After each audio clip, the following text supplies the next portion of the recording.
Hi guys, pinapagawa namin yung bahay namin sa second floor. Renovation lang actually kasi may nakatayo ng bahay kaso kahoy. Sa panahon na yun sobrang init. Tumira na din kami dito for 2 years pero dahil nga mainit, nangupahan kami. But may konting naipon na kami kaya gusto na namin ipaayos, ipasemento. Not fully semento, yung mga dingding lang, pero malaking bagay na yun, mababawasan yung init.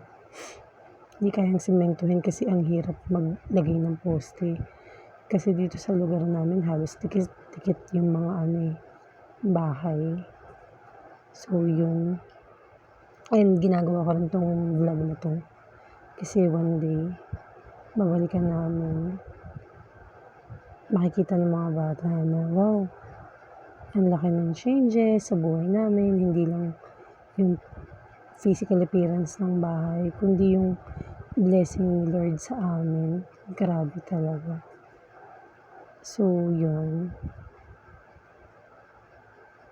ano pa ba? Yan, tinutur tayo ni Isla. Sa first floor kasi sila mama dyan yung nakatira. Tsaka pag malalaki na yung mga bata pala kasi gusto ko talaga makikita nila to. Itong video na to is from day 1 until 5 Saturday kasi isa lang yung nagtrabaho and I wasn't able to take videos and picture. Sunday is rest day. Yan, baklas. Medyo maliit lang siya, nasa 20 square meter yan. Yan yung baba. Daming kalat. Hopefully pag naayos to, magbawasan ng kalat. Nagbawas-bawas na rin kami. Yan. Sinilip namin yung truck. Nakaalis na pala, na ilapag na lahat ng mga materials. May mga nabuhat na rin sila doon. Tapos, bumili na rin kami ng ulam. Yan yung truck ko. Kala ko yun yung truck yun pala. Hindi, iba na. Ano nga to? Tapos ito nabasag.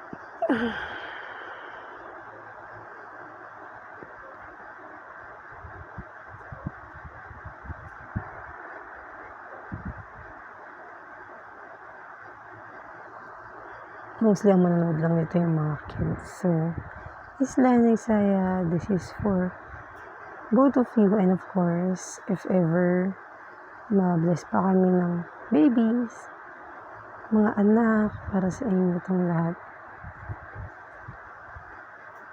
Tapos, maging inspirasyon nyo to para magpagawa din kayo ng sarili ng bahay paglaki nyo. And I can't wait to see you all successful. I love you guys.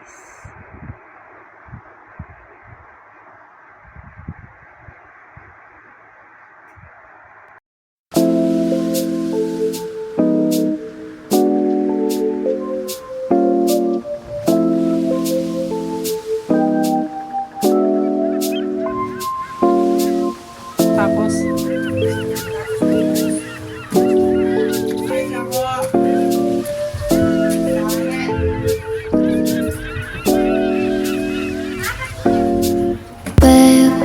지금 우린 함께 할 수 있을까 Baby 네 눈을 보면 알 수 있을까 너도 내 맘과 같았으면 좋겠어 네 조금 느린 발걸음이 나는 좋았어 Barefoot, barefoot Take off your shoes and step in the bed Barefoot, barefoot 우린 같은 온도에 있어 푸른 네 바닷속은 얼마나 깊을까 바다 가고 싶을 때 내가 보고 싶을 때 또 네가 많이